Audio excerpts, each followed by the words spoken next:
Are you having trouble writing your online dating profile? Tune in today for some great tips on presenting and engaging you.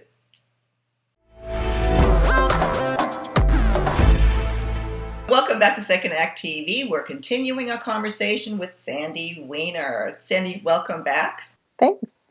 So in our first two segments, we've covered, how to choose the right site and lots of great information on pictures. Next is, what do we put out there about ourselves? What do we write? I know there's a big issue with just being honest and sincere.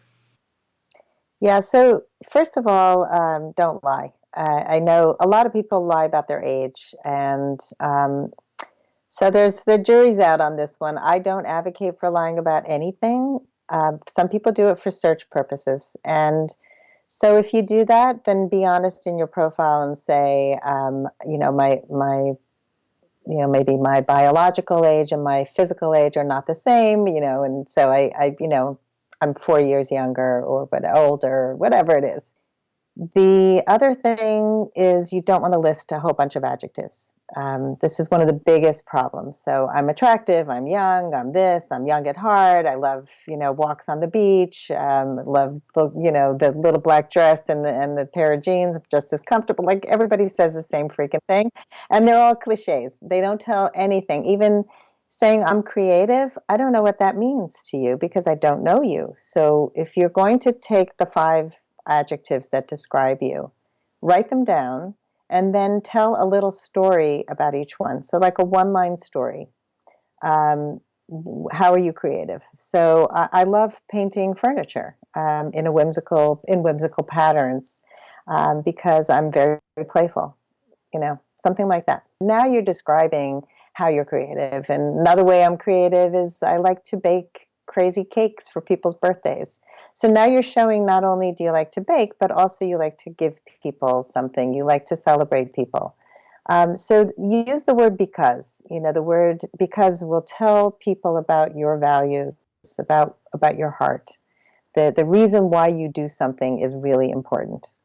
So two people can like to travel, but one likes to travel off the beaten path and go crazy, no plans. Another one is regimented and will only go on, organized tours and, stuff like that, or 5-star hotels. Another one will rough it and go camping. It tells a lot about who you are. Keep it positive. Keep it keep a little mystery because you want somebody to ask questions. So a little provocative, a little flirty, and then leave a call to action at the end. If this resonates for you, I'd love to hear from you. Can't wait to hear your voice.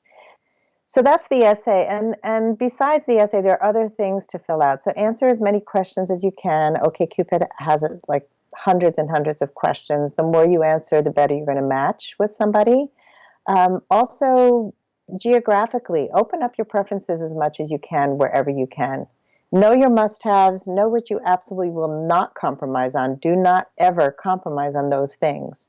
But everything else should be flexible, and I see people just narrowing down their opportunities because they're so inflexible about the wrong things. So geography, height. Please don't just look for 6 foot tall men. I mean, this is one of the biggest disservices we can do to men is to look for one type because there are a lot of men who are, 5'6" who are amazing men. And when you're in bed and you're horizontal, it doesn't matter how tall you are. No, that's very true. Yeah, exactly. One of the things that I know in terms of, again, writing, that just thought about it when you were talking, that could turn me off is if there were lots of spelling errors or grammatical errors.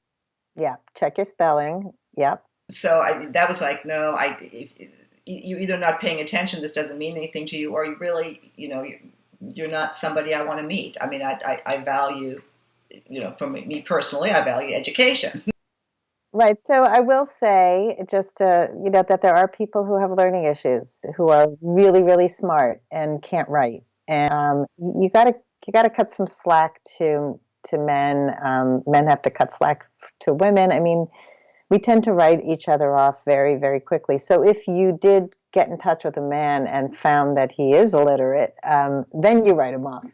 But I have seen many, many bright people who just can't spell. And I agree with you, and that's why I guess my point was to if you don't let that like throw you out to somebody like me who does pay attention when it necessarily doesn't have to. Yeah. It's an easy fix. I thought. Yeah, be careful. I mean, on your end, be careful for sure. I mean, I go over whatever I write 100 times. You know, it's just every word matters.